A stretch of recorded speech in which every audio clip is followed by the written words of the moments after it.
America গত শতকের ৬০ থেকে এখন পর্যন্ত বহু যুদ্ধে জড়িয়েছে, কিন্তু ওটা একটি ঘাঁটি ধ্বংসের ঘটনা কখনো ঘটেনি।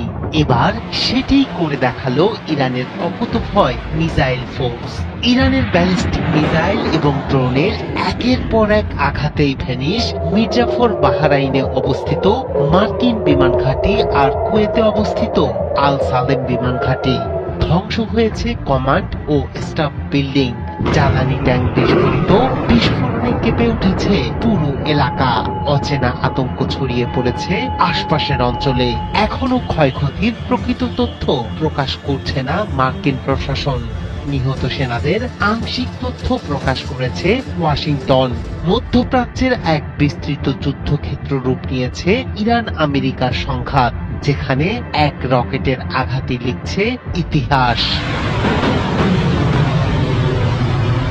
সর্বোচ্চ নেতাকে হারানোর ধাক্কা সামলে একযোগে একাই মধ্যপ্রাচ্য কাঁপানো যুদ্ধ শুরু করেছে ইরান। মোজাইক কমব্যাট কৌশলে ভিন্ন ভিন্ন কমান্ড স্টেশন থেকে অতর্কিত হামলা চালিয়ে শত্রুপক্ষকে বিভ্রান্ত করেছে খামেনির মতো অভিভাবক হারানো দেশটি।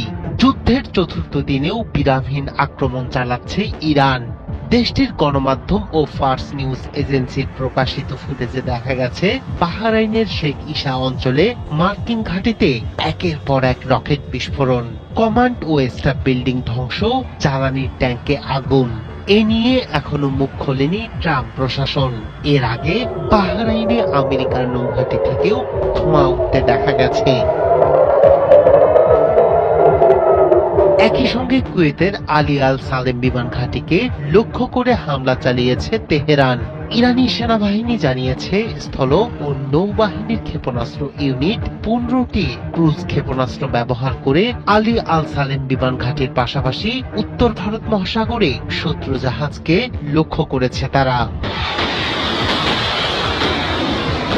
এদিকে মার্কিন সেন্ট্রাল কমান্ড জানিয়েছে সংঘাতে নিহত হয়েছেন অন্তত 6 জন মার্কিন সেনা। ইরানি হামলার শুরুতেই নিখোঁজ 2 সেনা নিহতের বিষয়টি নিশ্চিত করা হয়েছে, তবে এখনো গোপন রাখা হয়েছে নিহত সেনাদের নাম। পরিবারের কাছে বার্তা পৌঁছানোর পর 24 ঘন্টার মধ্যে প্রকাশ করা হবে নিহতদের পরিচয়। চলমান সংঘাতের কারণে মধ্যপ্রাচ্যের একাধিক দেশ অবিলম্বে ছাড়ার জন্য তাগিদ দিয়েছে মার্কিন পররাষ্ট্র দপ্তর। তালিকায় আছে বাহরাইন, মিশর, Iraq, Israel, Jordan, Kuwait, Lebanon, Oman, Qatar, Saudi Arab, Syria, সংযুক্ত আরব আমিরাত ও ইয়েমেন। শনিবার ইরানের যৌথ হামলায় তেহরানে দেশটির সর্বোচ্চ নেতা আয়াতুল্লাহ আলী খামেনি সহ শীর্ষ কর্মকর্তা নিহত হন। পাল্টা হামলার মাধ্যমে ইসরায়েল ও মার্কিন ঘাঁটি সহ মধ্যপ্রাচ্যের বিভিন্ন স্থানে আঘাত হানছে ইরান।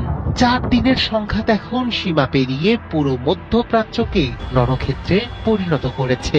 একাধিক ফ্রন্টে সমন্বিত আঘাত, প্রতিরক্ষা ব্যবস্থা জোরদার, সব মিলিয়ে তুঙ্গে উঠেছে যুদ্ধের উত্তেজনা। পরিস্থিতি আরো কতটা ভয়াবহ হয় সেদিকেই নজর বিশ্বের।